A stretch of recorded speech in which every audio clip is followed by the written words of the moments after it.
I don't shake hands with low-level employees, Marcus Rothwell said, not even glancing up from his phone. If you're here to fix the coffee machine, the break room is on 32. Elena's hand was still extended.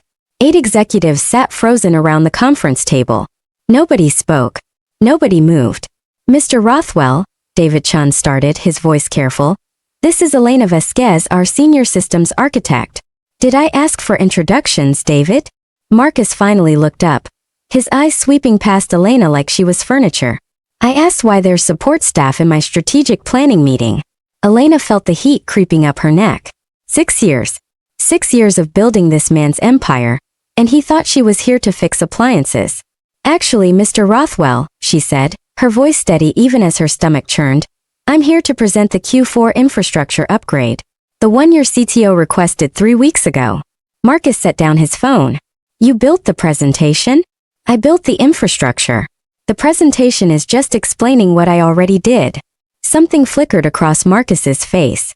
Not recognition. Calculation. I see. He leaned back in his chair, fingers steepled. And your name is? Elena Vasquez. Ms. Vasquez. He smiled, and it was the kind of smile that made her skin crawl. I've actually been meaning to speak with you. I read your patent applications last week. Brilliant work. Elena's breath caught. The patents. The 3 she'd been preparing to file independently. Thank you. I had our legal team file them under Rothwell Capital's intellectual property portfolio yesterday. You should be proud. Your encryption protocols are going to make us a fortune. The room tilted. You what? Filed them. Under company IP. Since you developed them on company time using company resources, they belong to Rothwell Capital. Standard practice. He picked up his phone again. But don't worry. Your name is in the documentation. In the footnotes. Elena heard someone inhale sharply. Probably Sarah from compliance. Maybe David. Those patents were, she started. Ours, Marcus interrupted. Unless you're suggesting you develop proprietary trading algorithms on your personal time? Because that would be a violation of your employment contract. We'd have to terminate you immediately and sue for damages. The trap snapped shut around her. He knew. He'd known exactly who she was from the moment she walked in. The handshake refusal, the coffee machine comment, it was all theater.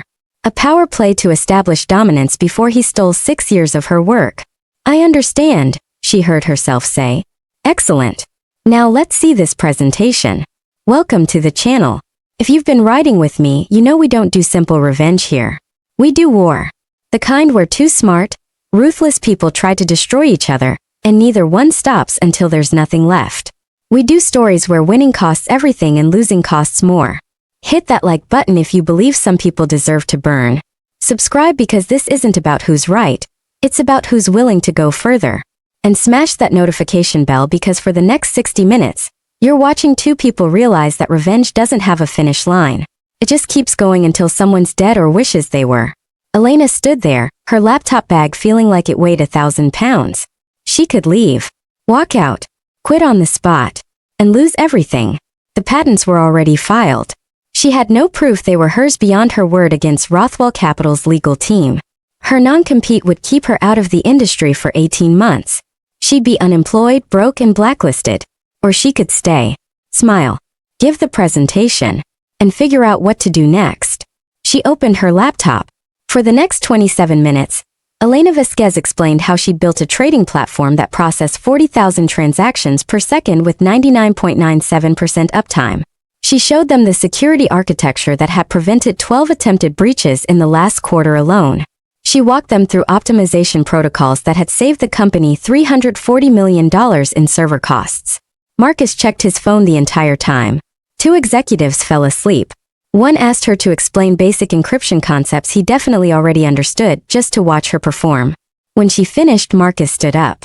Excellent work, Ms. Vasquez. Very technical. Very thorough. He gathered his things. David, let's talk about implementation budget. Everyone else were done. Elena began packing up her laptop. Her hands were steady. Her face was neutral. Oh, and Ms. Vasquez? Marcus paused at the door. In the future, try to make your presentations more accessible. Not everyone in leadership has a technical background. We need big picture thinking, not code-level detail. Of course, Mr. Rothwell. And next time, maybe wait for an invitation before attending executive meetings. I appreciate initiative, but there's a chain of command. Every person in that room knew she'd been invited. David had sent the calendar invitation himself. Understood, she said. Marcus left. The executives filed out after him, avoiding her eyes. David lingered. Elena, I'm sorry. I didn't know he was going to. Didn't you? She closed her laptop. You removed me from the VP promotion track last week. Did you think I wouldn't find out? His face went pale. How did you? I built the HR system, David. I see every workflow, every approval, every decision. You marked my promotion as deferred indefinitely, with the reason too technical for leadership. That was 6 days ago. Marcus made me. Marcus didn't make you do anything. You chose your career over telling me the truth. Just own it. She picked up her bag and walked toward the door. Where are you going? David asked. To make a decision. That night, Elena sat at her kitchen table with her phone in one hand and a decision in the other. She could call her sister Sophia, tell her what happened, get comfort and support and probably advice to just let it go and move on. Or she could make a different call. She dialed. Marcus Webb, Employment Law. Mr. Webb, this is Elena Vasquez. We spoke 6 months ago about retainer agreements. Ms. Vasquez, yes. Are you ready to move forward? I need to know something first. If I have documentation that my employer stole my intellectual property and filed it as company patents, what's my legal recourse? Well, that depends on several factors. Did you develop the IP on company time? Some of it, yes. But the core concepts were developed independently, before my employment. Can you prove that? Elena looked at her laptop. At the timestamped file she'd been maintaining for years. The personal server. The Git repositories with commit histories going back to grad school. Yes. Then you have a case. But I need to be honest with you. These cases are expensive, time-consuming, and companies like Rothwell Capital have very deep pockets. You'd be looking at years of litigation. What if I'm not interested in litigation? A pause. What are you interested in? Making sure he can't profit from what he stole. Ms. Vasquez, I'm an attorney, not a... I know what you are. I'm asking. If I wanted to expose this publicly, what are my legal protections? Another pause, longer this time. Whistleblower statutes would protect you if you're exposing illegal activity. But you'd need to be very careful about how you obtain and share documentation. And you'd need to be prepared for retaliation. I'm prepared. Are you? Because Rothwell Capital will come after you with everything they have. Lawsuits. Reputation destruction. They'll make sure you never work in this industry again. They're already making sure of that. I just want to make sure Marcus goes down with me. Marcus Webb was quiet for a long moment. I'll send you a retainer agreement. Read it carefully. And Ms. Vasquez, think about what you're willing to lose before you start this. Because you will lose things. The question is whether what you gain is worth it. Elena hung up and opened her laptop. She didn't think about what she'd lose. She thought about what Marcus had already taken. And she started writing code. The backdoor took her 3 nights to perfect. It was elegant. Almost beautiful. A tiny fragment of code buried so deep in the authentication system that even her own team wouldn't find it without knowing exactly where to look. It would route 0.003% of every trade through a secondary authentication server. One that didn't exist.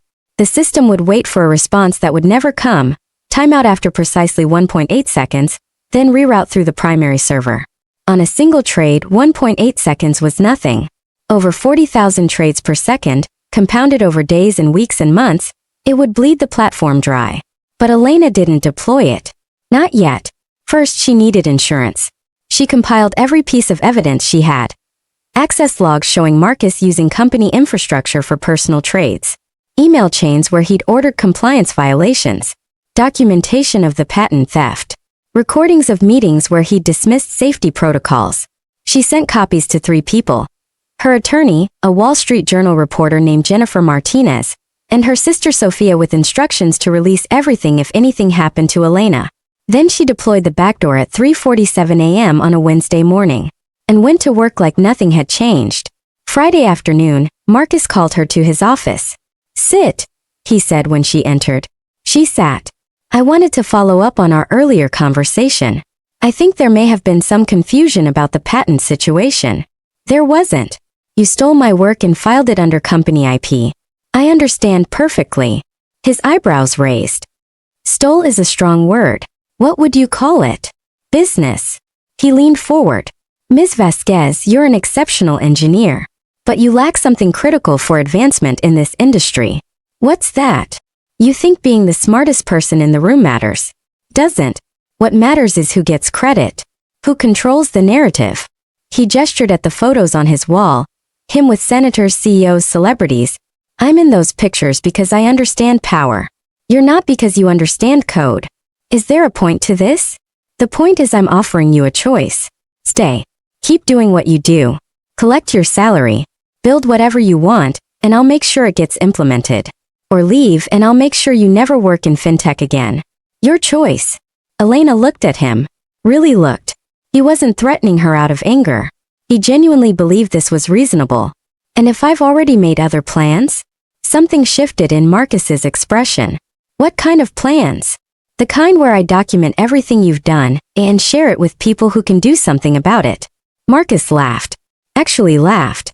Elena, do you know how many employees have threatened to expose me over the years? 17. Do you know how many succeeded? 0. Because I have the best attorneys money can buy. And you have a non-compete clause that will destroy your career the second you try. I'm not trying to sue you, Marcus. I'm just making sure the right people know who you really are. His smile vanished. If you've shared confidential company information with anyone, you've violated your NDA. I'll sue you for breach of contract and corporate espionage. You'll spend the next decade in legal hell. Maybe. But you'll spend it explaining to the SEC why you've been using company algorithms for personal trades. And to your clients why the patents they thought were exclusive were actually stolen from your employees. Marcus stood up. Get out of my office. Gladly. Elena walked out, her heart pounding, knowing she just declared war. She didn't know that Marcus was already 10 steps ahead. Monday morning, Elena arrived at work to find her access badge deactivated. She went to HR. They told her to wait.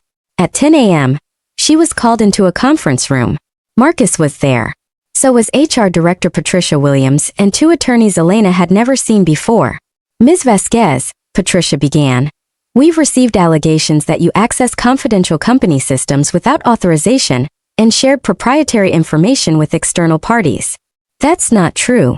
We have server logs showing that your credentials were used to access the patent filing system, the executive email server, and the trading algorithm repository outside of normal business hours. Can you explain that? Elena's stomach dropped. I have administrative access to those systems. I use them all the time for maintenance. At 2 a.m. on a Sunday? Sometimes, yes. When there are issues that need to be resolved. One of the attorneys slid a document across the table. These are the specific access logs. Can you explain why you downloaded the complete patent filing history, including Mr. Rothwell's personal correspondence with our legal team? She couldn't, because she had done exactly that. I was conducting research for what, Ms. Vasquez? What legitimate business purpose required you to download 6 years of confidential legal correspondence? Marcus leaned back in his chair watching her. He was smiling. He'd baited her. Give her just enough rope to hang herself. I think I need an attorney present, Elena said. That's your right, Patricia said. But I need to inform you that based on these access logs and the allegations of corporate espionage, we're placing you on immediate administrative leave pending a full investigation. Your access to all systems is revoked. You're required to surrender your laptop, phone, and badge. Security will escort you from the building. This is retaliation. This is a response to serious allegations of misconduct, Patricia interrupted. If the investigation clears you, you'll be reinstated with full back pay. If it doesn't, we'll be pursuing legal action. Marcus stood up. I'm sorry it came to this, Elena. I really am. But when you work with confidential systems, there's a higher standard of behavior. I'm sure you understand. Elena looked at him. At the smile that didn't reach his eyes. At the trap he'd spent days setting and she'd walked right into. I understand perfectly, she said. Security escorted her out. She had to surrender her laptop in front of the entire engineering team. Had to hand over her phone, her badge, and her parking pass. Had to walk past colleagues who looked away because they didn't want to be associated with whatever she'd done. Maria Chun watched from her desk, her expression unreadable. David wasn't even there. Probably in a meeting with Marcus, discussing damage control. Elena walked out of Rothwell Capital carrying a box with a coffee mug and a photo of her and Sophia. She got in her car. She drove to her attorney's office. And she realized Marcus had just made his first mistake. He'd made it personal. They suspended you? Marcus Webb leaned back in his chair. On what grounds? Unauthorized access to confidential systems. They're claiming I was conducting corporate espionage. Were you? I was gathering evidence of Marcus Rothwell's illegal activities. That's not an answer. Elena met his eyes. Yes. I accessed systems I wasn't technically authorized to access. I downloaded confidential files. I violated my NDA by sharing information with a journalist. Marcus Webb closed his eyes. Jesus, Elena. Can they prosecute me? They can sue you civilly, absolutely. Criminally? Depends on what you accessed and how. If you used your admin credentials to access systems you were legitimately responsible for maintaining, that's a gray area. If you hacked into executive email accounts you had no business accessing, that's the Computer Fraud and Abuse Act. Federal charges. So what do? You give me all the evidence you've collected, and I start building a defense based on whistleblower protections. We argue that everything you accessed was in service of exposing illegal activity, which gives you limited immunity under. What if I don't want a defense? Marcus Webb stared at her. Excuse me. What if I want to go on offense? What if I want to make sure Marcus Rothwell goes down even if I go down with him? Then you're not looking for an attorney. You're looking for a kamikaze pilot. Can you do it or not? He was quiet for a long moment. I can file a preemptive lawsuit alleging workplace retaliation, patent theft, and hostile work environment. It won't stop Rothwell from suing you, but it will create a public record of your allegations. And if you're going to share that evidence with the SEC and the Wall Street Journal, it gives you some cover. How much will this cost? More than you have. But I work on contingency for cases like this. If we win, I take a third. If we lose, you're still liable for court costs and their legal fees if they countersue. How much are we talking about? If you lose? Could be millions. Elena thought about her savings account. The $180,000 she'd accumulated over 6 years of careful budgeting. The nest egg she'd been planning to use for a down payment on an apartment. Do it, she said. Elena, I need you to understand what you're risking here. I understand. File the lawsuit. The lawsuit hit the news 3 days later. Wall Street Journal business section. Rothwell Capital engineer files lawsuit alleging patent theft, retaliation. By Jennifer Martinez. The article detailed Elena's allegations.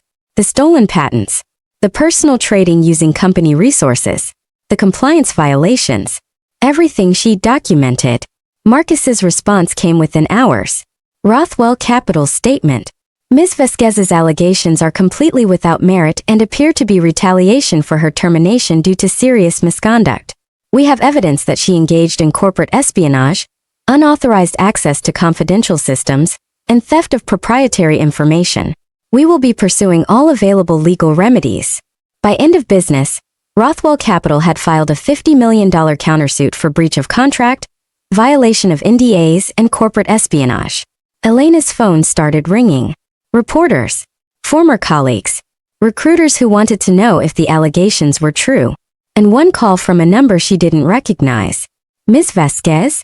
This is Agent Sarachun from the SEC. I need to speak with you about allegations regarding Rothwell Capital's trading practices. The SEC investigation changed everything. Suddenly it wasn't just a lawsuit between Elena and Marcus. It was federal investigators looking at every trade Marcus had made, every patent filing, every compliance shortcut. And they wanted Elena's cooperation. We need access to all the documentation you've collected, Agent Chen said. They were sitting in a conference room at the SEC's New York office. Server logs, email chains, trading records, everything. And if I provide that, we can offer you immunity from prosecution for any unauthorized access you conducted in the course of gathering evidence of securities violations. What about the civil lawsuit? That's between you and Rothwell Capital. We can't protect you from that. Elena handed over the USB drive. It's all there. 6 years of evidence. Agent Chen plugged it in, started reviewing files. Her expression didn't change, but Elena could see her jaw tighten as she read. This is Substantial. Marcus Rothwell has been using company infrastructure to conduct personal trades for at least 4 years. He's filed patents under company IP that were developed by individual employees. He's ordered compliance violations to increase profit margins. It's all documented. Why did you wait so long to report this? Because I thought I could win from inside the system. I was wrong. Agent Chen looked up. Ms. Vasquez, I need to ask you something directly. The trading platform has been experiencing unusual performance degradation over the past 2 weeks. Execution delays, timeout errors, routing irregularities. Do you know anything about that? Elena's heart stopped. They'd found the backdoor. Already. I stopped maintaining the system when I was placed on administrative leave. Some degradation is normal when. That's not what I asked. I asked if you know anything about code that might be deliberately causing those issues. Elena looked at Agent Chen. At the woman who could give her immunity or send her to prison. I want my attorney present before I answer that. That's your right. But I should tell you that if we find evidence you sabotaged a financial trading platform, immunity for whistleblowing won't protect you. That's a separate crime. If you think this is brutal now, smash that like button because it's about to get worse. Subscribe if you want to see how far 2 people will go when they've both decided winning is more important than anything else. Hit that notification bell because revenge doesn't have rules, doesn't have limits, and doesn't stop until someone breaks. And we're about to find out who breaks first. The next attack came through David Chun. Elena got a call from him on a Friday afternoon. We need to talk. In person. They met at a coffee shop in Chelsea. David looked like he hadn't slept in days. Marcus offered me a deal, he said without preamble. He'll make me CTO if I testify that you admitted to sabotaging the platform. That you told me you deployed code to deliberately harm the company's trading performance. I never told you that. I know. But he's offering me everything I've ever wanted, Elena. CTO. Equity. A seat at the table. All I have to do is say I overheard you talking about the backdoor code. And you're telling me this because? Because I want you to make a counteroffer. Elena stared at him. What? You have evidence against Marcus. Evidence that could take him down. If you're going to use it, do it now. Give me something I can use to protect myself. Because if you don't, I'm going to take his deal. I have to. I have 2 kids and a mortgage, Anne. You want me to save you. I want you to give me a reason not to sell you out. Elena felt something cold settle in her chest. David wasn't her ally. He'd never been her ally. He was just another person trying to survive. I can't give you anything that won't put you in legal jeopardy, she said carefully. But I can tell you that if you testify against me, the SEC is going to ask you questions about everything you know. Every compliance violation Marcus ordered. Every corner you helped him cut. Every time you signed off on something you knew was wrong. David's face went pale. That's a threat. That's reality. You think Marcus is offering you CTO out of generosity? He's offering it because he needs you to take the fall if this goes south. You'll be the executive who was supposed to be watching the systems. Who was supposed to catch the sabotage. And when the SEC comes asking why you didn't, what are you going to say? David stood up. I'm trying to help you. No, you're trying to help yourself. And that's fine.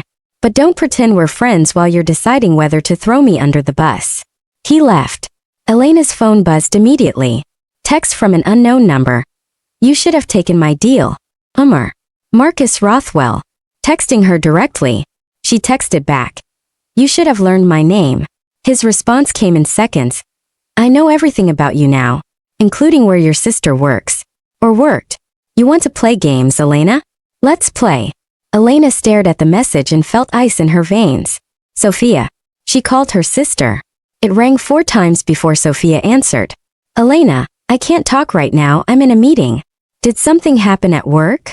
Silence. Then. How did you know? Marcus. He got to you, didn't he? Sophia's voice broke. They fired me. This morning. Said they were restructuring my position. But my boss pulled me aside after and said someone from Rothwell Capital called him. Said I was a liability. A legal risk because of your lawsuit. Elena closed her eyes. Sophia, I'm so sorry. Are you? Sophia's voice turned sharp. Because it feels like you decided to go to war with Marcus Rothwell and didn't think about who else would get hurt. I have a mortgage, Elena. I have student loans. I have bills. And now I have nothing. I'll fix this.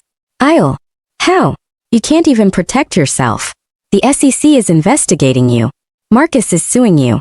You're about to lose everything, and you decided to drag me down with you. I didn't drag you. Yes, you did. The second you put my name on that evidence backup, the second you made me part of your revenge plan, you dragged me into this. And now my career is destroyed because my sister couldn't just let it go. The line went dead. Elena sat there, phone in her hand, and felt something break that she couldn't put back together. Marcus hadn't just escalated. He'd shown her exactly what he was willing to destroy. And she realized, if she went any further, Sophia wouldn't be the last casualty. Elena opened her laptop, pulled up the backdoor code. She could remove it, stop the bleeding, call Marcus and offer a truce. Save Sophia. Save herself. Walk away before more people got hurt. Her finger hovered over the delete key. Then her phone buzzed. Text from Sophia. I hope it was worth it. Elena looked at the message. At her sister's pain compressed into 6 words. Then she looked at the backdoor code. And she made a choice. She didn't delete it. She made it worse. She modified the delays. Made the routing chaos catastrophic. Made it impossible to miss or fix without her. If Marcus wanted to destroy the people she loved, she'd destroy everything he'd built. She deployed the update at 11:47 p.m. Then she called her attorney. Marcus Webb. It's Elena. I need you to do something for me. Elena, it's almost midnight. Call the SEC. Tell them I'm ready to cooperate fully. Tell them I have evidence of offshore accounts, money laundering, tax evasion. Everything they need to put Marcus Rothwell away for decades. Do you actually have that evidence? Elena looked at the file on her screen. The one she'd compiled over the past 6 months. Bank records. Shell corporations. Transaction histories. Yes. And you're sure about this? Because once we go down this road, I'm sure. Marcus just got my sister fired. He's coming after my family. So I'm going to make sure he loses everything. And I don't care what it costs me. Marcus Webb was quiet for a long moment. Okay. I'll call Agent Chun first thing tomorrow morning. But Elena, you need to understand something. If you're wrong about those offshore accounts, if the evidence doesn't hold up, the SEC will come after you for fabricating evidence. You'll be looking at additional federal charges. I'm not wrong. I hope you're right. Because if you're not, we're both going to prison. Elena hung up. She poured herself a drink, sat in the dark, and waited for morning. The break-in happened at 2 a.m. Elena woke to the sound of her apartment door being kicked open. 3 men in suits. Badges. A warrant. Elena Vasquez, we're here to seize electronic devices and documents related to an ongoing criminal investigation. Elena's heart was pounding. What investigation? Federal fraud investigation. We need your laptop backup drives, any external storage devices. I need to see that warrant. One of them handed it over. It looked official. Federal judge signature. Court seal. But something felt wrong. Who sent you? Elena asked. That's not your concern, ma'am. Please step aside. They moved through her apartment like they'd done this before. Took her laptop, her backup drives, her personal server, every piece of evidence she had, the offshore account documentation, the patent theft proof, everything. By the time they left, her apartment looked like a crime scene. Elena stood in the wreckage and realized what had just happened. That wasn't a federal warrant. Those weren't federal agents. Marcus had just stolen her evidence. She called Marcus Webb. He answered on the 3rd ring, groggy. Elena, it's 2:30 in the morning. They took everything. 3 men. Federal warrant. They took all my backups. Wait, what? Elena, who took your backups? They said they were federal agents. But Marcus, I think Marcus sent them. Describe them. Elena did. The suits. The way they moved. The warrant that looked just slightly off. Jesus Christ. Marcus Webb was fully awake now. Elena, those weren't federal agents. Federal agents don't conduct raids at 2 a.m. without calling your attorney first. That was Marcus Rothwell's security team. Can he do that? No. It's illegal as hell. Breaking and entering. Theft. Impersonating federal officers. But if they took your evidence before you could hand it to the SEC, then I just told Agent Chun I have proof of offshore accounts that I can't actually produce anymore. Elena sat down on her couch, surrounded by the wreckage. I'm going to look like a liar, she said quietly. Or worse. Like someone so desperate for revenge that I'd fabricate evidence. Yeah, Marcus said. You are. Her phone rang. Marcus Rothwell. She answered. You're good, Elena. I'll give you that. The offshore accounts were clever. It almost made me worried. They're real. Prove it. His voice was silk over steel. Oh wait, you can't. Because the only copies just disappeared. Tragic, really. The SEC will. The SEC will investigate and find nothing. Because there's nothing to find. And now you look exactly like what I've been telling everyone you are. A bitter former employee willing to destroy anyone who gets in her way. Even if it means making up evidence. Elena's hands were shaking. Why are you doing this? Because I want you to understand something, Elena. This where you started? You already lost. You just don't know it yet. Every move you made, I was 3 moves ahead. Every piece of evidence you collected, I knew about. Every ally you thought you had, I'd already bought or broken. David's been reporting to me since the day you resigned. Every conversation you had with him, every plan you made, I knew about it. How do you think I knew to go after your sister? David told me she was your weak spot. Elena felt sick. I'm going to destroy you, she said. No, Elena. I already destroyed you. You're just still standing because you don't realize you're dead yet. But you will. Soon. He hung up. Elena sat in her destroyed apartment and realized he was right. She'd lost. The call from Agent Chun came at 8 a.m. Elena hadn't slept. She was sitting on her couch staring at the mess when her phone rang. Ms. Vasquez, this is Agent Chun. Your attorney called me this morning about offshore accounts and money laundering evidence. I need you to come in immediately. I know. But there's a problem. We're already aware of the problem. We sent forensic accountants to verify the account numbers you provided. They don't exist. No records in the Cayman Islands. No shell corporations matching those names. Nothing. Because Marcus stole. Ms. Vasquez, we also spoke with David Chun this morning.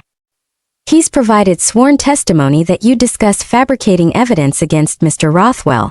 That you told him you'd do whatever it takes to destroy Marcus. Even if it meant lying to federal investigators. Elena's world collapsed. That's not, I never. We've completed our forensic analysis of the trading platform. We have definitive proof you deployed malicious code, designed to sabotage Rothwell Capital. Multiple deployments. The most recent one last night caused catastrophic system failures. Trading had to be halted entirely. Agent Chun, please, I can explain. What you can explain is why we shouldn't charge you with computer fraud, wire fraud, obstruction of justice, and making false statements to federal investigators. Those are serious crimes, Ms. Vasquez. You're looking at 25 years. Elena's throat closed. I need my attorney. You're going to need more than an attorney. You're going to need a miracle. The line went dead. Elena sat there and realized she had one move left. One piece of evidence Marcus didn't know about. The original Git repository on her MIT alumni server. The time-stamped commits that proved she developed the patents before she ever worked at Rothwell. It wouldn't prove the offshore accounts. Wouldn't clear her of the sabotage charges. But it would prove Marcus Rothwell was a thief. And if she was going down, she was taking him with her. She called Jennifer Martinez at the Wall Street Journal. I have one more story for you, Elena said. And it's going to cost me everything to tell it. Wall Street Journal front page. The code that brought down an empire. Inside the Rothwell Capital sabotage case. By Jennifer Martinez. The article was published on a Wednesday. It included everything. Elena's Git commit histories proving prior development of the patents. Testimony from MIT professors confirming her work. Documentation of Marcus's pattern of taking credit for employee innovations. It also included Elena's confession. I deployed code designed to sabotage Rothwell Capital's trading platform. Elena Vasquez told the Journal in an exclusive interview. It was wrong. It was illegal. And I'd do it again. Because Marcus Rothwell spent 6 years stealing my work, and the legal system was never going to make him pay for it. So I made him pay differently. The article went viral. By noon, Elena was a trending topic. Half the internet called her a hero. The other half called her a criminal. By 3 p.m., federal prosecutors held a press conference announcing charges. 1 count computer fraud, 2 counts wire fraud, 1 count obstruction of justice. Maximum sentence, 25 years. By 5 p.m., Marcus Rothwell held his own press conference. I'm saddened that a talented engineer allowed bitterness and revenge to destroy her career. We offered Ms. Vasquez every opportunity to succeed, and she chose sabotage instead. I hope she gets the help she needs." By 6 p.m., Elena was in federal custody. She'd surrendered voluntarily, walked into the FBI field office with Marcus Webb and turned herself in. Bail was set at $500,000. She didn't have it. She sat in a holding cell and waited. But something strange happened. The internet didn't move on. The story didn't die. Other engineers started coming forward. Women and men who'd worked at Rothwell Capital, who'd had their work stolen, their patents filed under company IP. Their innovations are claimed by Marcus Rothwell. 12 people. Then 20. Then 43. A class action lawsuit was filed. The SEC investigation expanded. And suddenly, Marcus's narrative was falling apart. Because Elena's sabotage was real, yes. But so was Marcus's theft. And the court of public opinion decided that maybe, just maybe, both things could be true at once. Elena's bail was posted by a crowdfunding campaign she didn't start. Engineers across the industry contributed. People who'd been in her position. Who'd watched their work stolen. Who understood. $500,000 raised in 36 hours. She walked out of custody to find reporters waiting. "Ms. Vasquez, do you regret sabotaging Rothwell Capital?" Elena looked at the cameras, at the lights, at the moment where she could salvage some sympathy by showing remorse. "No," she said. "I regret that the legal system protects men like Marcus Rothwell. I regret that I had to break the law to get justice. But the sabotage itself? No, I don't regret that. Even though you're facing federal charges? Especially because I'm facing federal charges. Because it means I hurt him. Really hurt him. And that's worth it." Marcus Webb pulled her away from the cameras. "Elena, what the hell are you doing? You're supposed to be showing remorse, not. I'm done pretending. If I'm going to prison, I'm going as someone who fought back. Not someone who apologized for it." The trial lasted 6 weeks. The prosecution's case was airtight. Elena had sabotaged the trading platform. She'd admitted it. The code was there. The damage was real. The defense argued provocation, workplace abuse, retaliation for whistleblowing. The jury deliberated for 4 days. Guilty on all counts. Sentencing. 8 years in federal prison. Elena stood in the courtroom and felt nothing. No fear. No regret. Just exhaustion. The judge looked at her. "Ms. Vasquez, do you have anything to say before sentencing?" Elena stood. "Yes. Your Honor, I broke the law. I sabotaged a financial trading platform. I caused real damage. And I'm not asking for mercy. But I want the record to show why I did it. Marcus Rothwell stole 6 years of my work. He filed my patents as his own. He profited from innovations I created. And when I tried to fight back through legal channels, he used his money and power to destroy me. So yes, I sabotaged his platform. Because it was the only way to make him feel a fraction of what he'd taken from me. And if I had to do it over, knowing I'd end up here, I'd do it exactly the same way." The judge was quiet for a long moment. "Ms. Vasquez, I understand your anger. But this court cannot condone vigilante justice. No matter how compelling the provocation. You'll serve your sentence at FCI Danbury. Minimum security. 8 years, eligible for parole in 5. The gavel fell. Elena was led away in handcuffs. She looked back once. Saw Sophia in the gallery crying. And she didn't feel sorry. She felt vindicated. But the story didn't end there. 3 months into Elena's sentence, Marcus Rothwell was indicted. The class action lawsuit had uncovered a pattern. 43 employees. 97 stolen innovations. Patents worth an estimated $340 million. The SEC investigation found irregularities. Not offshore accounts. Elena had been wrong about those, or Marcus had cleaned them up too thoroughly. But insider trading. Securities fraud. Enough to bring charges. Marcus fought. Hired the best lawyers. Spun the narrative. Claimed he was the victim of a coordinated attack by disgruntled employees. The jury didn't buy it. Guilty on 12 counts. Sentencing, 12 years in federal prison. By the time Marcus was sentenced, Elena had served 1 year of her 8. FCI Danburyers 2 through 5. Elena learned the rhythm of prison quickly. She woke at 6 a.m., worked in the prison library, studied for her paralegal certification at night, kept her head down, did her time. Other inmates asked what she was in for. Corporate sabotage, she'd say. Took down a $2 billion company. Some of them respected that. Others thought she was crazy. Elena didn't care what they thought. Sophia visited every 3 months. The first year the visits were tense, painful, full of silence and things neither of them could say. But by year 2 something shifted. Sophia got a new job. Better than the one she'd lost. Better pay, better company, better boss. Turns out getting fired from a firm that worked with Rothwell Capital was the best thing that ever happened to me, Sophia said during one visit. The new place loves that I stood by you. They think it shows loyalty. I didn't ask you to stand by me. I know. But I did anyway. Because you're my sister. And because Marcus Rothwell was a bastard who deserved what he got. Elena looked at her sister. You don't hate me? I hated you for about 6 months. Then I realized I was hating the wrong person. You didn't fire me. Marcus did. You just gave me a reason to be on his radar. I'm sorry. I know. And I forgive you. Mostly. Sophia reached across the table. Are you okay in here? I'm managing. That's not an answer.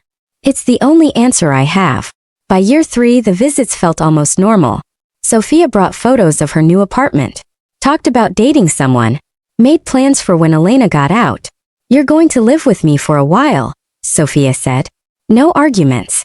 You need time to figure things out. I'll have a paralegal certification by then. Perfect. You can help me sue my landlord. They laughed. Felt strange. Like something from another life. Then one visit Sophia's expression changed. I need to tell you something. Marcus Rothwell was transferred here. To Danbury. Elena went still. When? Last week. I wanted you to hear it from me first. Have you seen him? No. But Elena, be careful. He's dangerous. Even in here. Elena smiled. It wasn't a kind smile. So am I. Elena saw Marcus in the cafeteria first. He looked older. Grayer. Thinner. Prison aged people differently than the outside world did. He saw her. Did a double take. Then deliberately looked away. They didn't speak for 3 months. Prison had an unspoken rule. You didn't engage with people from your past life unless you wanted problems. Elena and Marcus both understood that. They moved in different circles. Ate at different times. Avoided the common areas when the other was there. But one day, Elena was in the library, her sanctuary, the place she'd claimed as her own, and Marcus sat down across from her. This is where you've been hiding. Elena didn't look up from her textbook. I'm not hiding. I'm studying. For what? Paralegal certification.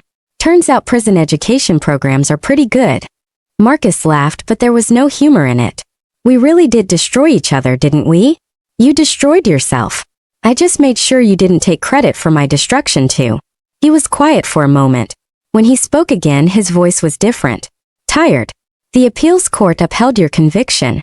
You're stuck here for the full 8 unless you get parole. I know. My attorney told me last week. You. Same. 12 years. No parole for me. I didn't show enough remorse at sentencing. He smiled bitterly. Apparently, telling the judge that I'd built an empire and wouldn't apologize for protecting it wasn't the right move. Sounds familiar. They sat in silence. Elena kept reading. Marcus stared at the wall. I came to tell you something, he said finally. I don't forgive you. For any of it. The sabotage. The investigation. This. He gestured at the prison around them. I wake up every day angry. At you. At myself. At the fact that we're both here because neither of us could walk away. Elena closed her book. Looked at him. Good, she said. I don't forgive you either. And I don't want to. Because forgiveness means letting go. And I never want to forget what you took from me. Or what I took from you. Marcus studied her face. You're not even pretending to be sorry. Why would I? You're in prison. That's all I ever wanted. Even though it cost you 6 years of your life? Especially because it cost me 6 years. Because it means I hurt you enough to make it worth it. Marcus stood up. You're insane. Maybe. But I'm insane in a cell next to yours.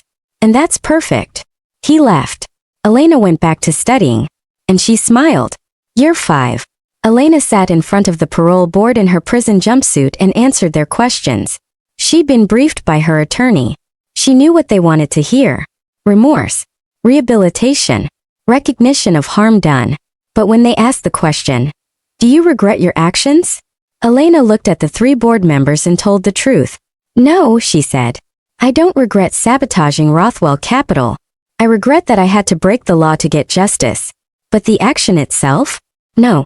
Marcus Rothwell stole my work, profited from my innovations, and when I tried to fight back legally, he tried to destroy me and everyone I cared about. So yes, I sabotaged his platform, because it was the only way to make him feel a fraction of what he'd taken from me. And if I had to do it over, knowing I'd end up here, I'd do it exactly the same way." The parole board was silent. The woman in the center, mid-50s, gray hair, kind eyes that had seen too much, leaned forward. "Ms. Vasquez, this board cannot grant parole to someone who shows no remorse for their criminal actions." "I understand. Do you? Because you're choosing to stay in prison rather than tell us what we want to hear." "I'm choosing honesty over freedom. Because pretending to be sorry when I'm not would be just another lie.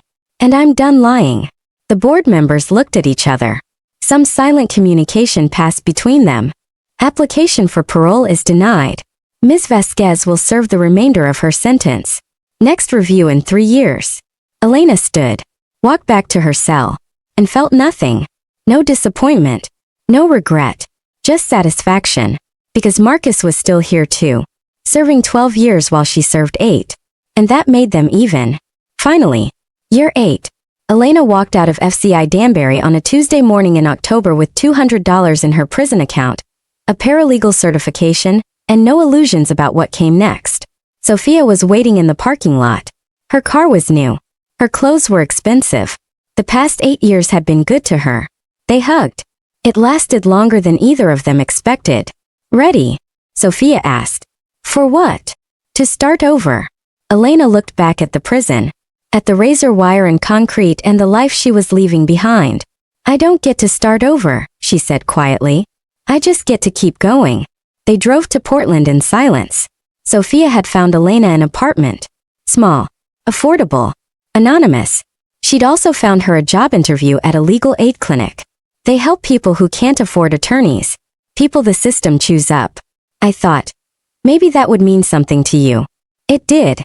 Elena interviewed under her middle name, Maria Vasquez. The clinic director never asked about her gap in employment, never ran a background check beyond the basics. She got the job. Minimum wage. No benefits. Helping people fight landlords and creditors and family court judges. It wasn't coding.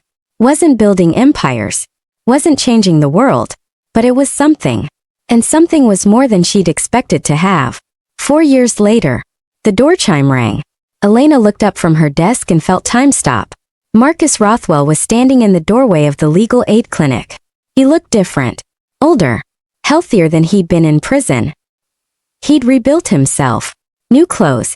New confidence. The kind of man who'd learned from his mistakes and come out stronger. Their eyes met. Recognition dawned slowly. Then all at once. "Can I help you?" the receptionist asked. "I need to speak with someone about record expungement," Marcus said, his voice steady, not looking away from Elena. The receptionist checked the schedule. "Maria can help you." "Maria." Elena stood up. Walked over. Every step felt like moving through water. "Hello, Marcus." "Elena." He said her name like a curse and a prayer at the same time. They stood 3 feet apart. 12 years of history compressed into the space between them. "You work here?" he asked. "I do. Helping people with legal problems." His tone was unreadable. Not mocking. Not impressed. Just observing. "Yes. The irony isn't lost on me." "I'm sure it's not." Elena pulled out a business card, wrote down an address with mechanical precision. "But if you're here about record expungement, you need a different office. We don't handle that. This firm does." She handed him the card. "Tell them Maria sent you." Marcus took the card. Looked at it. Looked at her. "Maria. My middle name. Easier than explaining my first one." He nodded slowly. "I didn't come here for legal help." "Then why did you come?" "Because I wanted to see you. See what you were doing. See if you were." He trailed off. "Happy? Destroyed? Broken? Alive?" His voice was quiet. "I wanted to see if you were still alive." Elena felt something twist in her chest.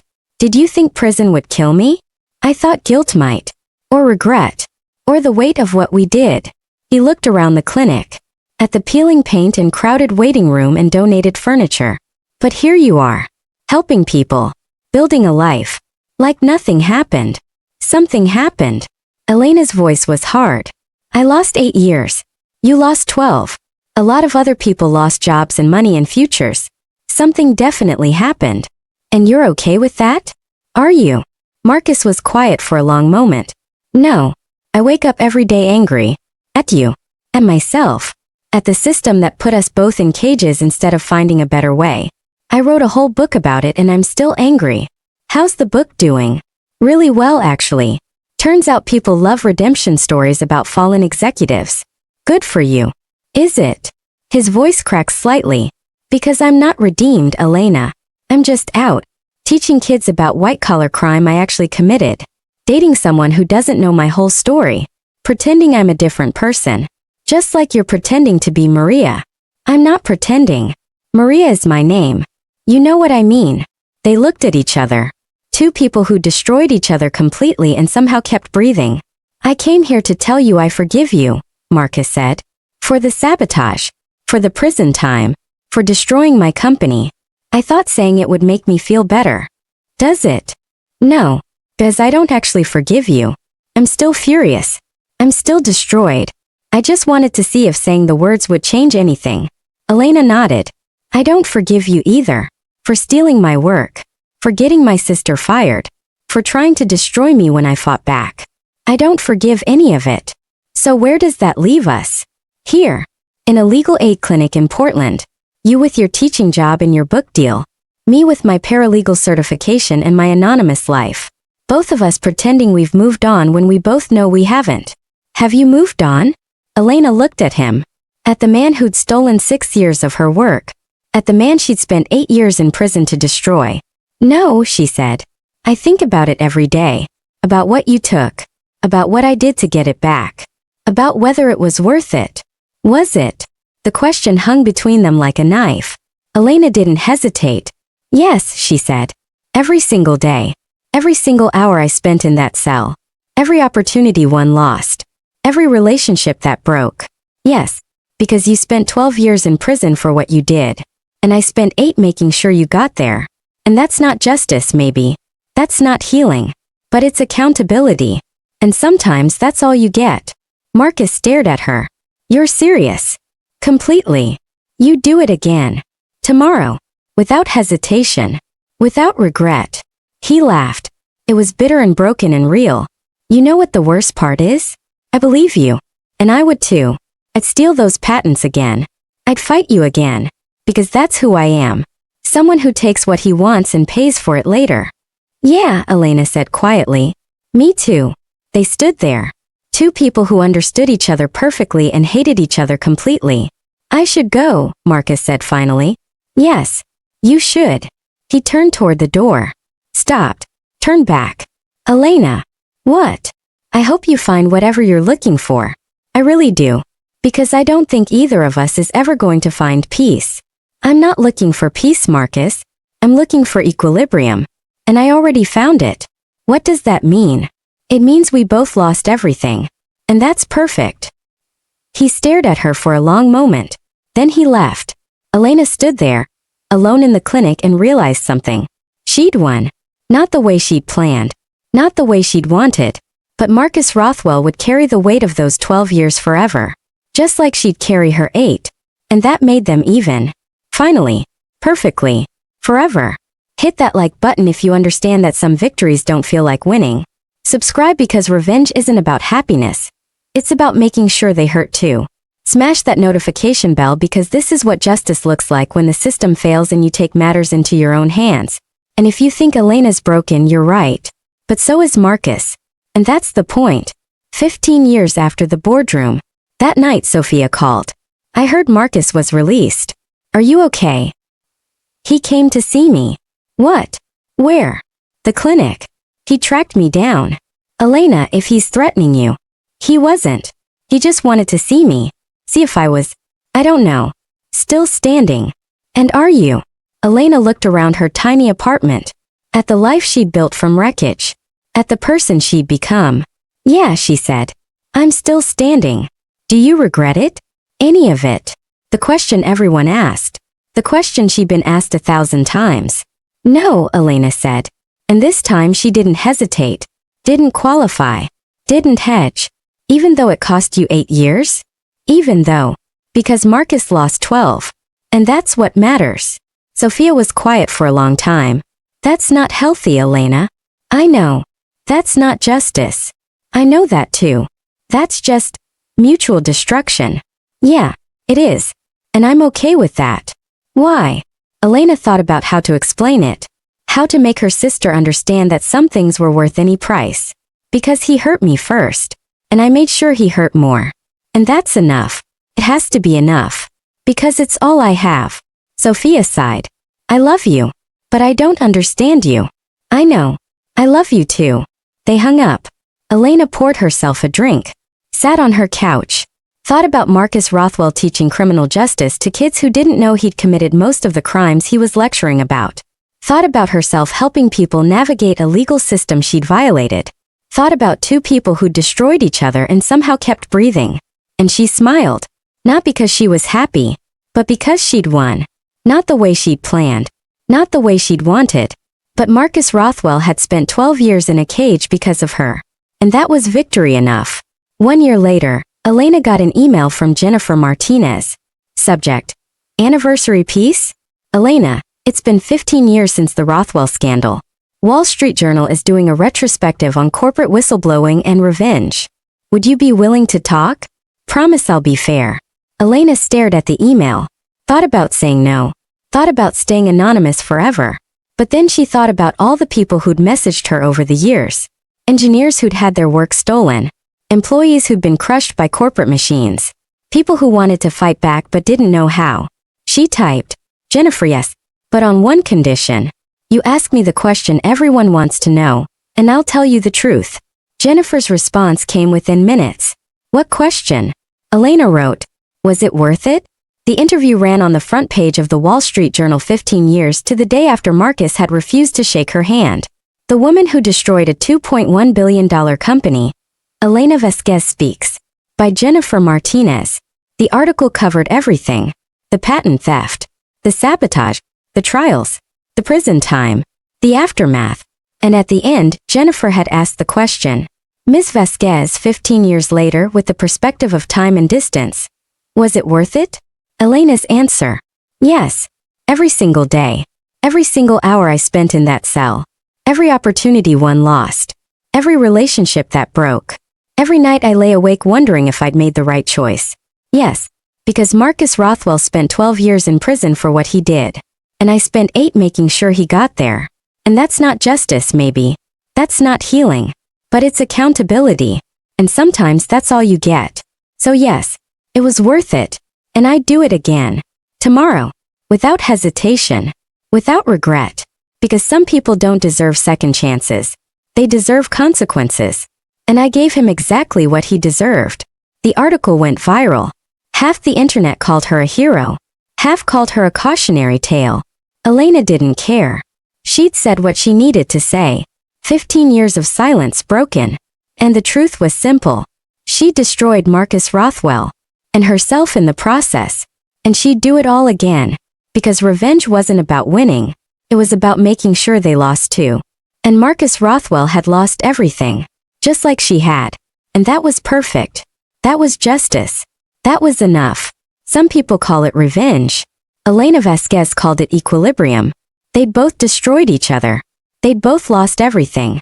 They'd both rebuilt something smaller and sadder from the wreckage. And somehow that made it worth it. Not happy. Not healed. Not whole. But satisfied. And satisfaction, Elena had learned, was all revenge ever offered. You don't get your life back. You don't get made whole. You just get the knowledge that they hurt too. That they lost too. That they paid to. And for Elena Vasquez, that was everything. She traded 8 years of her life to take 12 years of his. She traded her career for his destruction. She traded everything she'd built for the satisfaction of watching him lose more. And 15 years later, looking back at the wreckage of 2 lives destroyed by mutual hatred, she'd do it again. In a heartbeat. Without hesitation. Without regret. Because some prices are worth paying. Some wars are worth fighting. And some people deserve exactly what they get. Marcus Rothwell got 12 years in federal prison. Elena Vasquez got 8 years in the knowledge that she'd put him there. And that was worth more than any patent. More than any promotion. More than any empire she could have built. Because she destroyed him instead. And that was enough. That was justice. That was revenge. And she'd live with that choice for the rest of her life. Gladly. Completely. Without apology. Because Elena Vasquez had learned the most important lesson revenge had to teach. Winning isn't about walking away unscathed.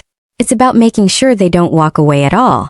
And Marcus Rothwell would carry the weight of those 12 years forever. Just like she'd carry her 8. And that made them even. Finally. Perfectly. Forever.